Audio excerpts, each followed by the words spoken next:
planning team for our last day of Mental Health Week. We all have a PD day tomorrow, which is probably exciting. Let's hear it for the PD day tomorrow. No school for you people. All right. So thank you all for being here for our last day. We thought we would have a lovely opportunity to pull our schools together and do a little bit of collaboration. A couple of thank yous before we begin, before I introduce our guest speaker. To our mental health awareness team from Dakota, thank you so much. Give a round of applause for that. For the psychology classes from Glenmont Collegiate, a big round of applause to you. Thank you for all the work that you've done in the schools. Just behind me here is DJ Epic, a student from Windsor Park Collegiate who was here and volunteered his time to DJ some tunes for us. Let's give him a big And last but not least, I'm going to do a little introduction to our keynote speaker. So Michael Redhead Champagne was born and raised in the Winnipeg's North End and is an award-winning community organizer, public speaker, and a proud member of the Shamattawa Cree Nation. Michael believes that we all have gifts and shows youth the path to discover their own.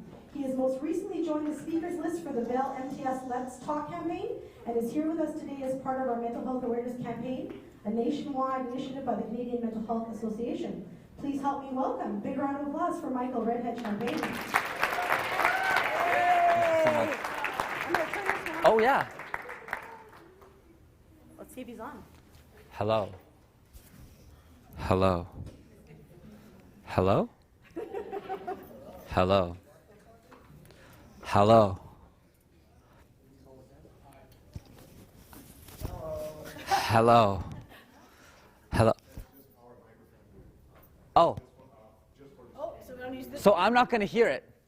So should I use this speaker? Oh, thank you. All right, now we know. There we go. All right. So, hello to everyone here for the first time. What's up?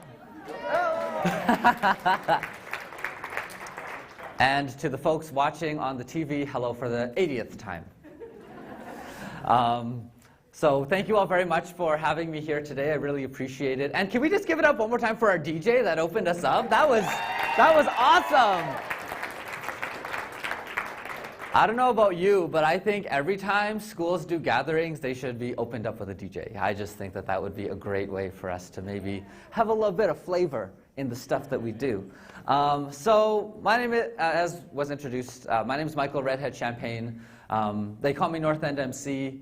I live and work in the North End of Winnipeg, but maybe some of you have connections all the way back to the North End. If you do, represent. If you don't, come visit us, then you get the connections, then we can be, a community together. So basically, what I do in my life now is I'm a helper. I get to go around to different schools, hang out with community groups, and talk to folks about finding and sharing their gift. It's become a really important part of the things that I do in my life and in the community. I'm the founder also of a group called AO, Aboriginal Youth Opportunities, and I know a lot of folks, I've been seeing some of the awesome signages that have been coming in, and I know people have been talking about the importance of getting loud, and one of the things I love about the work I do with Aboriginal Youth Opportunities is that we're a loud bunch of people. We're so loud that we don't even like to say Aboriginal Youth Opportunities because that's a lot of syllables. Instead, we just call ourselves AO. And it's not just regular AO, it's AO with an exclamation mark. So I want to see if we can get loud in the room here for a second. I want to hear you repeat after me. The biggest, loudest AO that we can muster here. Apologies to the sound people in advance. Loud as we can, everyone. On the count of three, I want to hear you say AO. 1, 2, 3.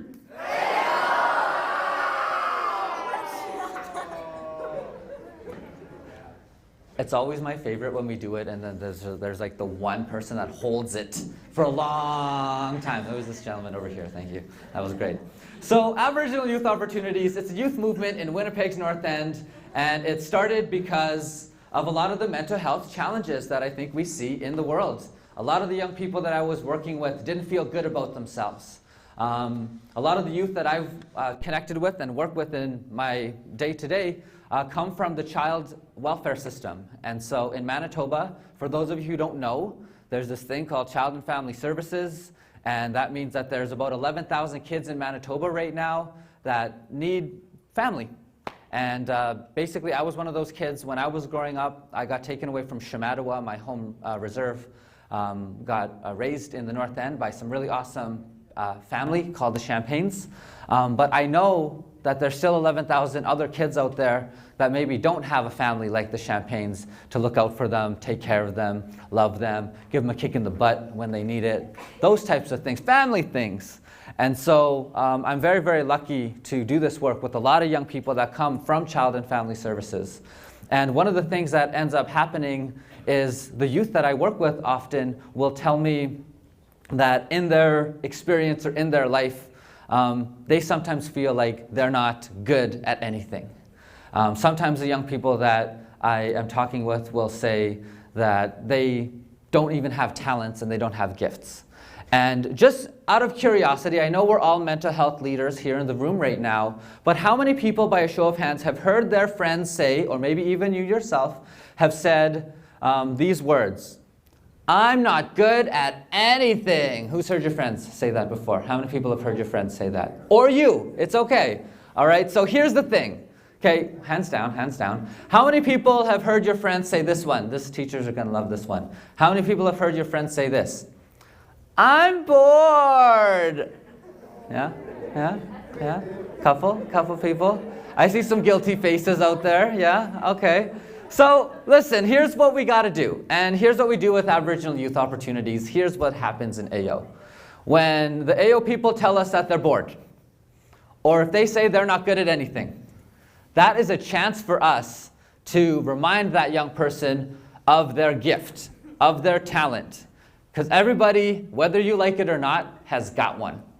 All right? And so we have a simple little strategy that we use, a two-step thing that helps us identify what our gifts are, and it helps us remove excuses from the people in our life that say that they're not good at anything. All right? And so what we do, actually, we're going to do this all as a group, and I'll use myself as an example just for the example's sake. What I'd like to do, first of all, though, is just ask everyone to please stand up.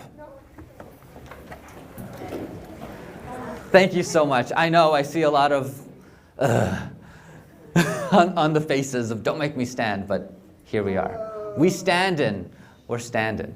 All right, so now that we're all standing, I want everyone to put your feet, if you can, shoulder width apart. All right, I want to make sure our feet are firmly planted. All right, and with your shoulders, I want everyone to go up, back, and down.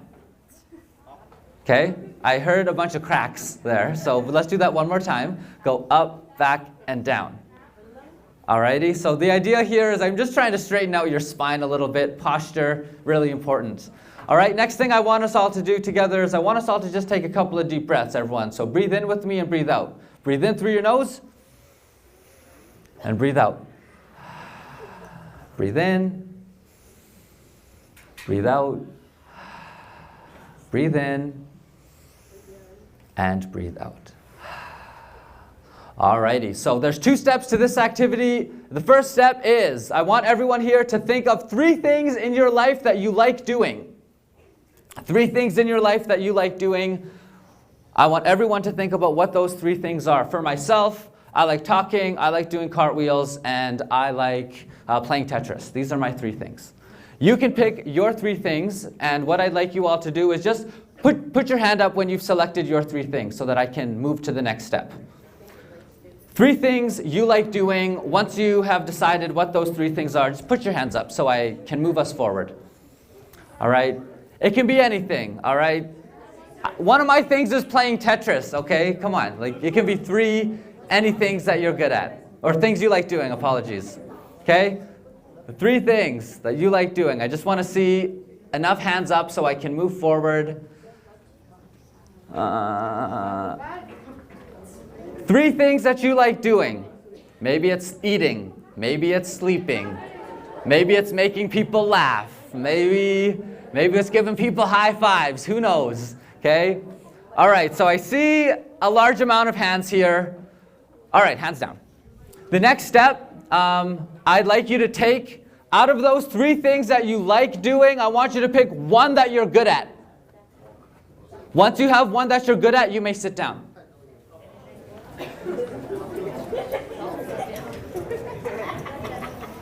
Once you've selected one that you're good at, you may sit down. All right, so here's the thing, everybody. Out of those 3 things that you talked about or that you thought of that you like doing, I asked everyone to pick one that you were good at. I'm curious to know, what are some of the reasons we sat down in the room here today? My participation, out of my 3 things, Tetris, doing cartwheels, and talking. Okay, I'm actually not good at 2 of those things, even though I like them. All right, I'm probably best at talking. So in that activity, my gift would be talking. So when I'm bored, when I feel like I'm not good at anything, guess what I have to practice doing? Talking or playing Tetris. Just kidding. No, it's talking. Right? It's our gift. And so what this activity does is it hopefully helps you identify what your gift is. And so I'm curious, what types of gifts do we have in the room here today? We have some very awesome schools here. And I'd be curious to know, what types of gifts do the student leaders in these schools carry? Is anybody brave enough to share their gift with us? Oh, we have one person over here. All right, what's your name? I'm Marquez, and All my right. gifts are skateboarding, rapping, and just being able to inspire the youth. You know what I mean? That was really inspiring. You did it. You did it. Thank you. Appreciate that. Thank you. All right, that's great. All right, one more right here. What's your name? Cole. Cole, what's your gift? So, I guess be nice to people, showing who I really am, and sometimes I could be silly. And the 4th one, you won't even know. Oh, and a surprise gift up in there too. There we go. All righty, that was great. We had 2 brave volunteers. I see another volunteer at the front here. We'll see. What's your name? My name's Saleha. All right, Saleha, what is your gift? My gift is being able to understand my friends properly. Being able to understand her friends properly. This is a great gift, everyone. Let's give it up for this gift. I love that gift especially because I feel like those are the kind of gifts that a lot of us think, oh, it's just a little thing. But being a good friend, being able to understand your friends, when we talk about mental health and mental wellness, having that gift and sharing it with the people around you can literally save people's lives. And so that's the beauty that can happen when we share our gifts. Hey, what's your name? Logan Nielsen Simmons. Alrighty, what's your gift, man? I like to help people. Hey, likes to help people. That's also a fantastic gift. Thank you. High five. Yes. So basically, whether you're a performer, whether you make people laugh, whether you're a good friend, all right, all of these different gifts, we desperately need them. The reality of the world is we need more people to share their gifts, to lead by example, and share the thing that they are gifted at inside of them with the rest of the world so that we can encourage other people to do the same. All right, too many people in our community and too many people in my life, and I figure you guys have to deal with this too, too many people in my life really feel like they don't have a gift. They don't feel like they're good at anything. They don't feel like they belong. And the work that we do in Aboriginal Youth Opportunities is 100% there to remind young people that you do have a gift, and with your gift, we can actually help the community and the people around us with it. I remember when I was in high school and I started learning about my gift, one of the things that ended up happening was I started getting more and more involved. So I joined things like student council, student voice. I even joined choir. I didn't join DJing. We didn't have that in my school, but I would have if it was there. And participating in all of those different experiences when I was in high school really helped me understand that we need all of these different gifts. We can't just have one collection of people running everything because that won't be reflective of the community that we live in. And so what we do with Aboriginal Youth Opportunities is we ask folks to identify their gift and share it with the people around them. And when we share our gift, hopefully we are addressing a challenge in our community. Some of the challenges in my neighborhood that we needed to address included street violence, All right, there was a lot of people fighting each other literally on the street. So now we have an initiative called Meet Me at the Bell Tower, where every single Friday we get together in the area where all the violence used to happen, and we literally occupy that formerly negative space with positivity, positive people. We eat food together, we laugh, we build community, we visit in a space where there used to be all sorts of violence. All right, other things that have happened in our community, I mentioned child welfare before.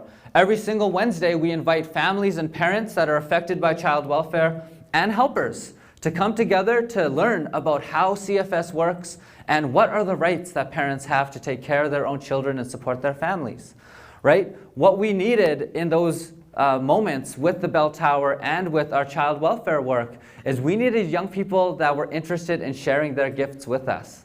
And the young people that showed up made those initiatives as successful as they were. And we would not have done nearly all of the things we've done in the 9 years that AO has existed if it wasn't for young people like yourselves showing up with your many diversity of gifts. And sometimes the gifts, we don't expect them. Sometimes the thing that you're good at is something that I never planned for. And so I remember it was very strange one day when we were doing our community building work at the Bell Tower one Friday, and a young person showed up with a laptop under their arm and they said, "Hey Michael, I never want to give a speech ever in my life, but I'm here to help because I'm good at building websites."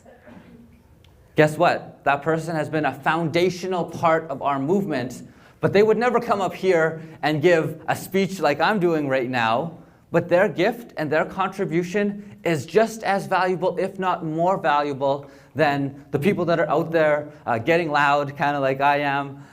But being able to welcome those different folks with different types of gifts and include them into our work is going to make all of us better.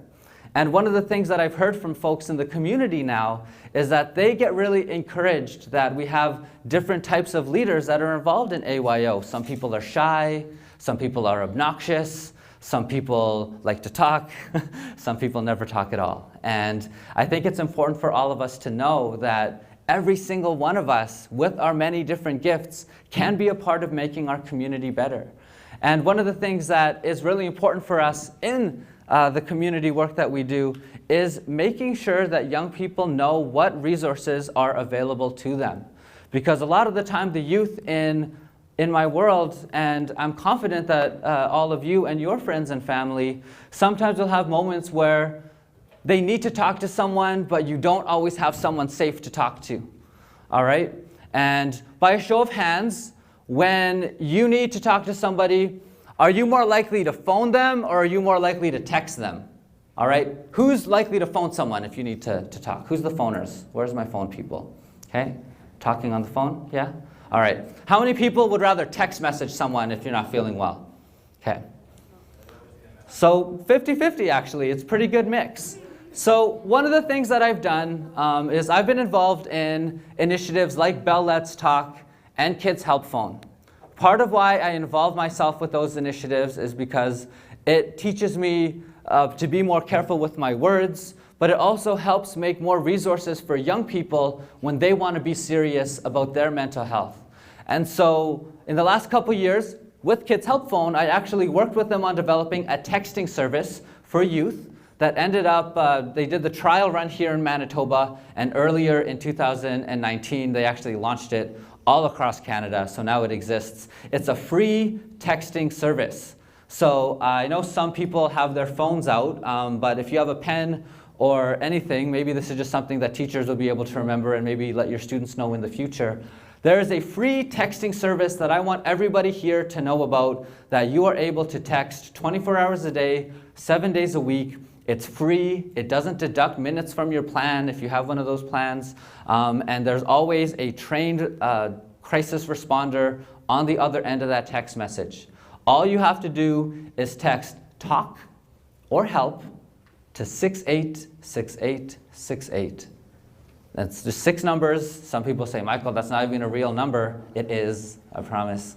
Okay, it's a real number, 686868. It's a resource that you can text and just talk to someone. And basically what they're going to do is they're going to try to coach you from being in like A level 5 hot moment, that's the language they use, like a hot moment. And then all the way down to a level 1 cool moment, right? And they try to just chill you out, basically, is what's going on with that texting service. So 686868, text them at any time. Somebody will be able to respond back to you. It's available in English and in French. Right now I'm working with the folks at Kids Help Phone on developing more resources for Indigenous languages as well. So we can also text message people back in Inuktitut and Cree and Ojibwe.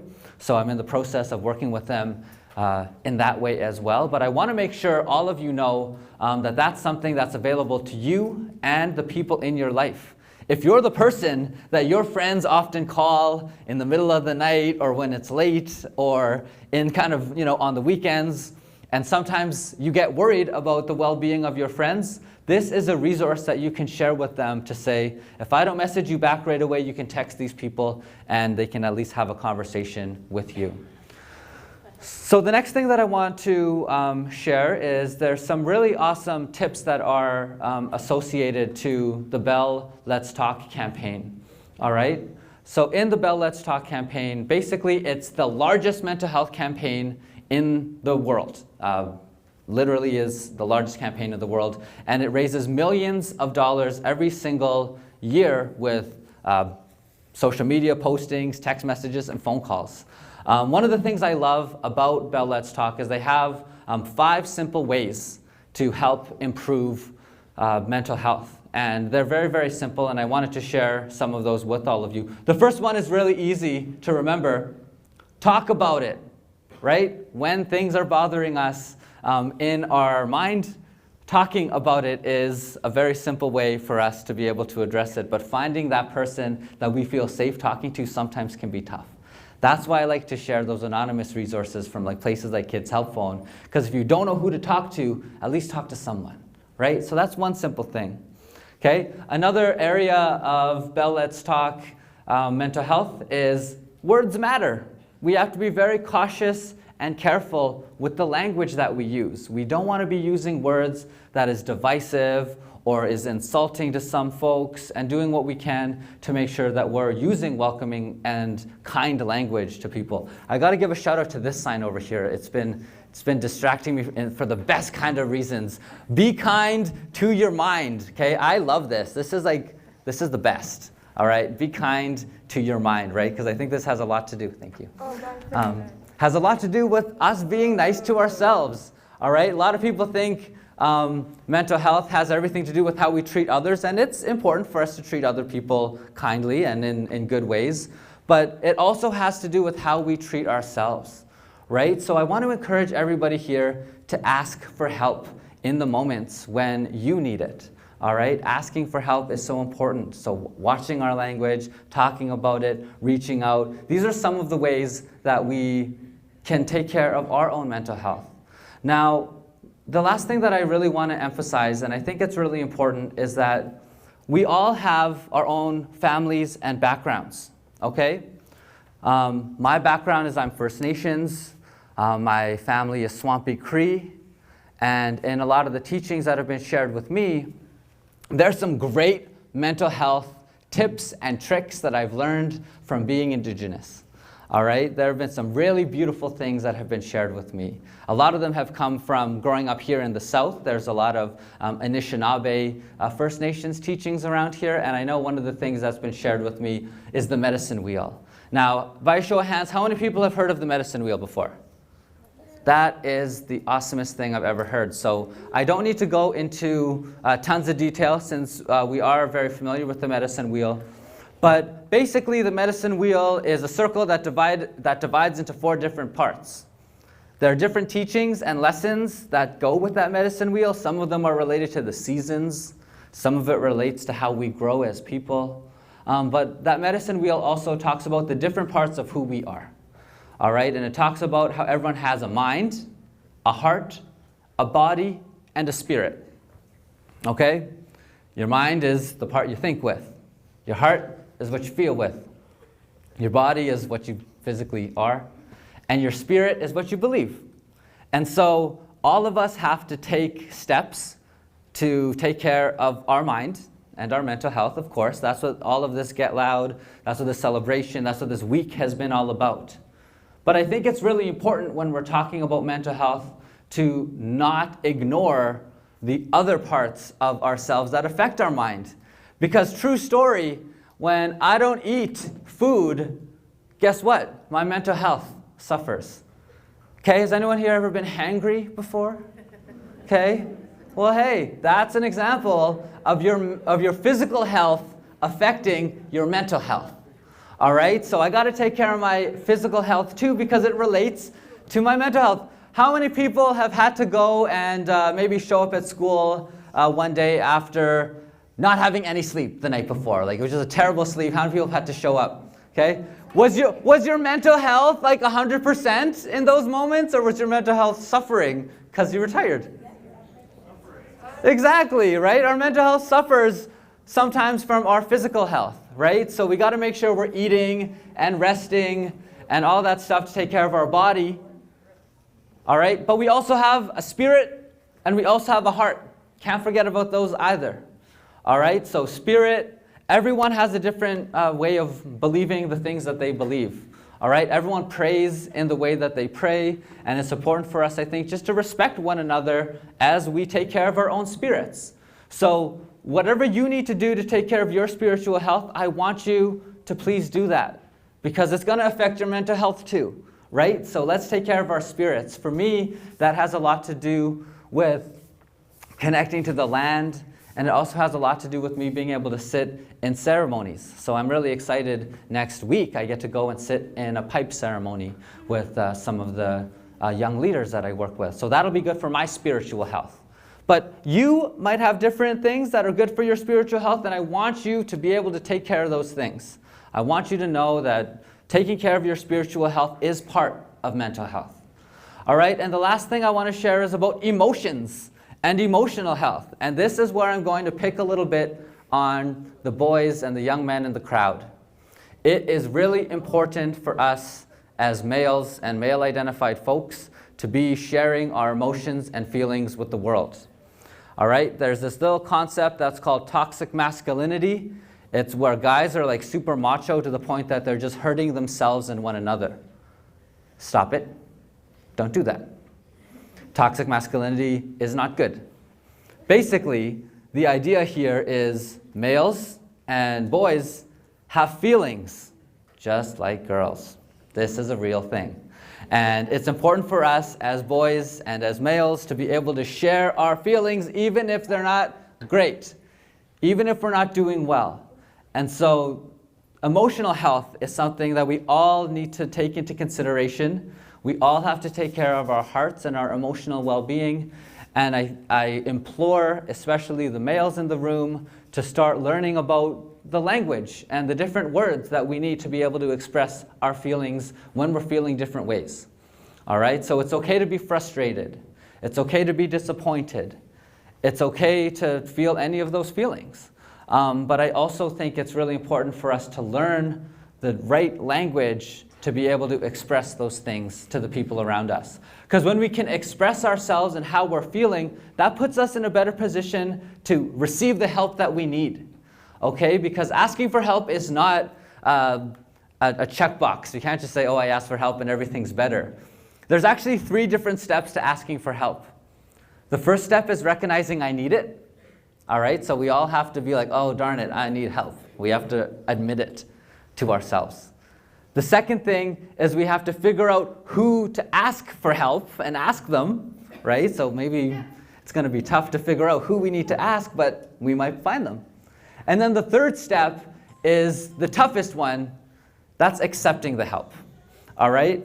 And that's when the helpers that we have just asked for actually show up with that thing. We have to let them do the helping, all right? And it is tough.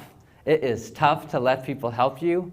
But I think we are very lucky as a school community because you are surrounded by some very fantastic adults and teachers that I think are role modeling many of these healthy behaviors. And so can you guys just join me in giving a little bit of love to your teachers and chaperones and adults in our lives that are leading by example in this way? It's so encouraging that we have great adults that are helping us in this way. Am I like, should I stop talking soon?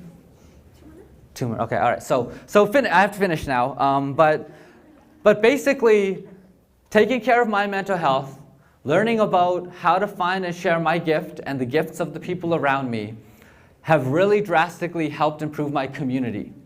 It has helped all of us work together to address things that make us feel helpless and disappointed and sad sometimes, like what's going on in child welfare, like violence on the street.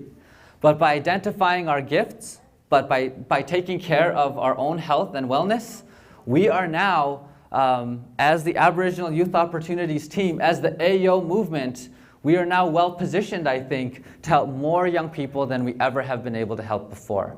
And so I really want to encourage all of you to identify your gift, to help your friends and neighbors and classmates identify what their gifts are.